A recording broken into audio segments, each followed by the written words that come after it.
fully. And the second, just understand your risk. That's it. And then just simple, just based on, if you understand your risk, then you can do something just commensurate with the risk. That's it. So that's simple. Yeah. We're getting some questions from the audience, which are being posted on the site. So, for example, one of the questions is that one of the main challenges faced by MTOs is the opening of banking accounts. What can be done to overcome this? Would you like to take? Yes, please. So, within the European Union, we now have a piece of legislation called the Payment Services Directive. It's iteration 2, and that specifically has a requirement that arose from the de-risking that was happening in member states at the time the directive was being negotiated, which requires for credit institutions to actually report to the regulator if they deny a payment institution, of which within the European Union money service businesses would be payment institutions, if they deny a bank account, and in the UK also if they withdraw a bank account. It's not a right to a bank account, but the aim of this is to provide greater transparency around the process, to provide to the regulated firms, where possible, rationale as to why a bank account has been denied or withdrawn, and also hopefully to facilitate more of engagement and conversation between the parties before it actually gets to a denial or withdrawal, to work together to provide the banking service. Now, that piece of legislation has only been in place since the 13th of January this year, so it's early days as to how it's going to work for industry, but that is a policy that was actually put in place in order to actually address this issue. Can I just add a couple of points to that? You know, it is a very complex issue, and there is no magical answer, because obviously if there was, we would have found it by now. I think there are a number of things that are being done. I mean, the good thing is there's a lot of dialogue going on between a lot of the stakeholders. Everybody's finally realized this is an issue that needs to happen. I think we're dealing with a perception issue, as I said before. So we as an industry also need to raise the game, because what the banks basically sort of feedback is that they're assessed to a very different level of standards compared to the MSP industry. And I think in that context, you know, IAMTN's been working with, I mean, really talking to anybody who would listen on this topic. And we've sort of been working hard to promote what we call the IAMTN standards, which is to say, look, you know, the industry will go through a certification process that's independently audited every year. And then let's start looking at those companies that, you know, meet that certification differently than those that don't qualify, rather than saying, you know, everybody in this sector is toxic. So that actually made the FSB's recommendation to the G20, and so we'll see how that progresses. I think the elephant in the room is US dollar, is the clearing banks in the US, because, you know, every time, you have to settle with your corresponding partners in US dollars, you can't avoid it. And every time you do that, de-risking kicks in, because a lot of the countries, actually, the regulators have told their local constituent banks not to debank the industry. So you can get a local account, but then those banks are told by the US clearing banks, don't put any MSP flows through us, otherwise we're going to close your dollar arrangement. And it comes down to risk and reward. They don't make enough money out of this relationship, and so they end up basically cutting that down. I think maybe we need to work between central banks, this might sound crazy, and somehow not have the dollar in the middle as a settlement currency. You know, if a transaction's going from Malaysia to India, I'm just sort of throwing it out there, maybe, you know, we settle, the constituents here are settling with the Malaysian central bank, and then the Indian receiving party is getting it from the RBI, and you've got central bank to central bank settlement happening between the ringgit and rupees, and you eradicate the dollar in the middle. I mean, that's a big, big part of what leads to de-risking right now. Thank you very much, and I think to some extent you probably answered another question, but just to make sure that there was a question asking, can you please comment on the international standards proposal from IAMTN that have been submitted to G20 in March 2018? Yeah, I mean, that's as I said, it's something, and I'd be happy to take it offline and give anybody who wants more details. And Veronica is also here, you can talk to her as well. So happy to share that. Okay, very good, thank you very much. There is one more question to the Philippine Central Bank, asking how does the Philippine Central Bank address the issue of de-risking and its effects of rising remittance costs. So, and by the way, I was going to ask whether there are ways that regulators can improve efficiency, reducing red tapes between receiving and sending countries. To some extent, it is also building on what Mohit mentioned, but maybe you would like to talk about the particular policies of Central Bank of Philippines to deal with de-risking.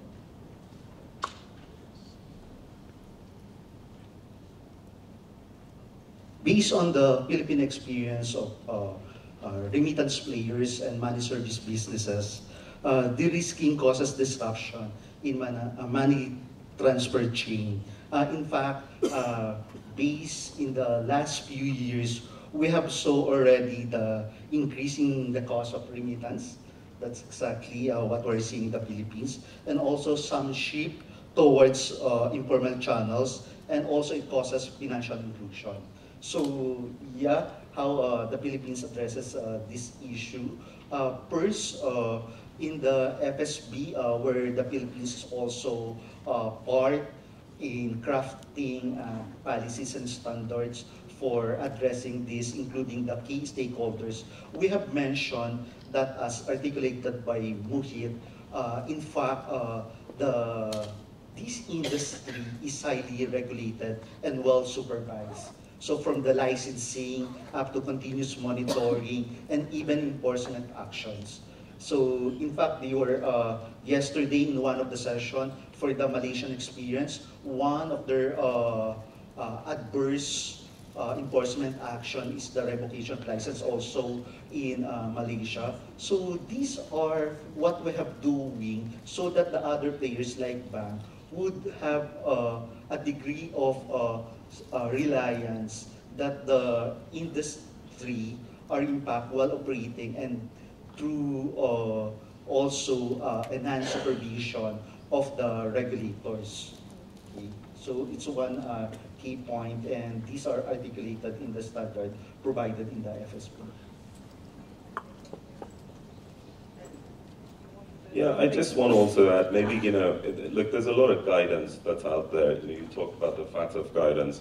The problem is that people apply that guidance as they see fit in terms of how it matches their own policy. So FATF very categorically came out and said KYCC is not required, but yet you have banks sort of insisting on it. So we always end up with this dichotomy of guidance from one regulator, one body, and how it's being applied. And maybe governments need to now sort of maybe legislate and say, look, this is an industry that's crucial, these flows are crucial, and there is a right to a bank account. I know this sounds nuts, but we're probably getting to that point where somebody's going to have to take that stand.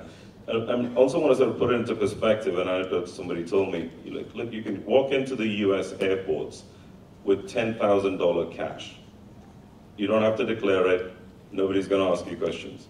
An A380 plane lands in New York, that's 400 people. That's $4 million worth of cash that can cross borders, no questions asked. Yet when we send transactions for $200, how many questions are you asked? So we need to get some perspective into this as well. Thank you very much. I'll never be invited back. I would like to maybe ask Nilixa's opinion on the following question. In the last 2 days, we were talking quite a bit about the innovations in the industry, blockchain technology, using of cryptocurrencies. What, in your opinion, how the regulators how the regulators are managing or not managing to keep abreast and adapt to this fast changing market environment? And are they able to stay ahead of the game, or it's kind of a destiny for regulators to be catching up with the industry in this area? Sure. So I think when we talk about blockchain, distributed ledger, cryptocurrency, crypto assets, whatever you want to call it, it goes to the point I made earlier that this is something that I think is ripe for global discussion and global solution. This is technology and innovation that cuts across all barriers and boundaries, and has the ability. It's already used for remittance transactions, but has the ability to make payments faster for certain jurisdictions. I question whether it always necessarily makes it cheaper, and that's something that the audience might want to come back on. But I think that it's one that where we have to differentiate and be very clear about what we are looking at and talking about. So, is the focus on the underlying blockchain technology, and what does that give us and what does it achieve? Or are we thinking about the digital currency? Because I think that the two are very different, that any solutions that are put in place regarding these, the underlying technology or the digital asset would also need to be very different. We are obviously in an environment in a world where different countries have taken very divergent approaches. It's already been mentioned in the Philippines that now digital exchanges fall under regulation for remittances. In the European Union, digital exchanges are going to be subject to AML requirements for the fiat to crypto, crypto to fiat piece of the chain, but not crypto to crypto. So is that something that needs to be considered? It is a vast area, and it's a case of deciding actually what is important, what is the focus, and is the focus actually the underlying technology? And I mean, we are aware of governments, central banks, market initiatives that are all looking at how that underlying technology can assist in the financial services sector, whether it's remittances or asset management, or is it the money piece of it? Is it the Bitcoin, the BitPace, and the crypto part of it that's of importance? I personally think that it's the underlying technology that's going to bring the value, and if that works well and is utilised appropriately, then the rest of the benefits will flow. Okay, thank you very much. I have a very specific question to our Korean colleagues, and the question is, are there any foreign players offering remittance services in Korea, and is it difficult to enter Korean market? Yes, there are two markets, two remittance markets in Korea. One is South Korea, the other one is North Korea. North Korea is very difficult to enter right now. But South Korea, it is easy to enter. And we are open, actually. Yeah, just... sorry, I don't have specific knowledge about some the international players, but as I know, just already MoneyGram is in Korea, and then a few actually company actually trying to just enter the Korean market. I think Korean market is open. I mentioned the 4 requisites. That's as long as you meet that requisite, then you can enter the market. Okay, thank you.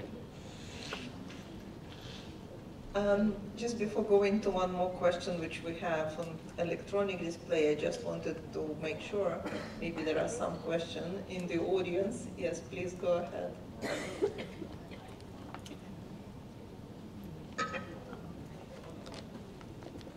You have mic at your seat. Yes, it's on.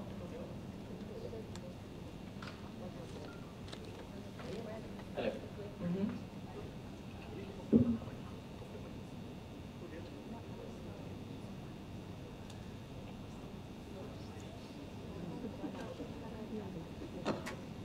We cannot hear you.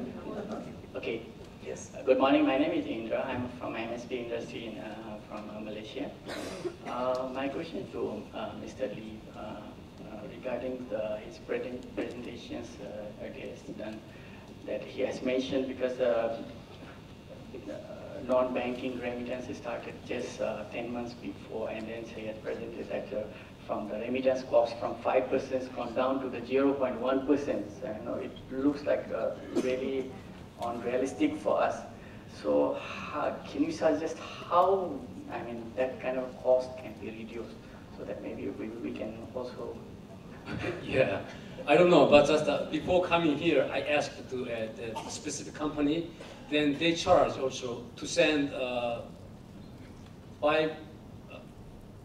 5,000 US dollars, and then only they charge only $5. That's it. So that's 0.1%, right? And so the receivers do not actually pay any cost for that remittance, and that's it. So up to $5,000, then only they charge only $5. And then the above the amount, then they can a little bit more, and that's the cost, actually starting cost. And there is another background. Actually, we introduced the internet banking, and internet banking actually charges that almost the same amount of that cost, and that's why I think they reduce that cost. Always competition is very good, and yeah, I was just going to say that it's probably the results of competition, which our colleagues from the association were also mentioning. There is one more question which we got online, which I think is more probably for Philippines Central Bank, because it asks a very concrete question: whether your regulatory institution have an internal coordination mechanism to address cross-cutting issues, Forex, digital, fintech, remittances, payment systems, whether basically you coordinate within the central bank. In the Philippines, we have a regular committee for the different regulatory bodies like the Bangko Sentral ng Pilipinas, Securities Exchange Regulators, which are registered companies, and also the Insurance Commission, which covers the insurance companies, and also the Cooperative Development Act. So there's an umbrella organization, the Financial Sector Forum, wherein on a regular basis, we discuss a common concern and issue in that forum. So the main objective would be to have a consistent and aligned regulation in certain areas, like, for example, the internal, external auditors and so forth. So that's being discussed. Right now, the main topic, for example, is regarding virtual currency. So in fact, I received a text setting a meeting from the commissioner of our SEC. So we are really closely coordinated regarding virtual currency, because right now, for initial coin offering, our agreement is it's not under BSP, because there's the BSP, as mentioned by Nilixa, we also cover only from conversion from fiat to virtual currency and vice versa, and not digital to digital. So for initial coin offering in the Philippines, the regulator is SEC. And right now, we're still discussing whether the trading rules are being co-regulated by the BSP and the SEC. Yes, there are frequent and internal coordination in the Philippines. Okay, thank you very much. I think we have still some questions, and the topic is very exciting. I think there are many challenges and many issues which would need to be addressed, particularly with the development of technologies. But I was signaled that our time is up, so I suggest that there was a question on kind of balancing between business profit and compliance, which you could probably discuss with Mohit during the offline during one of the breaks. And with this, I would like to thank my panelists for a very interesting discussion, and I presume they will be around today, so those of you who would like to discuss or explore some questions further, please just contact them directly. Thank you so much.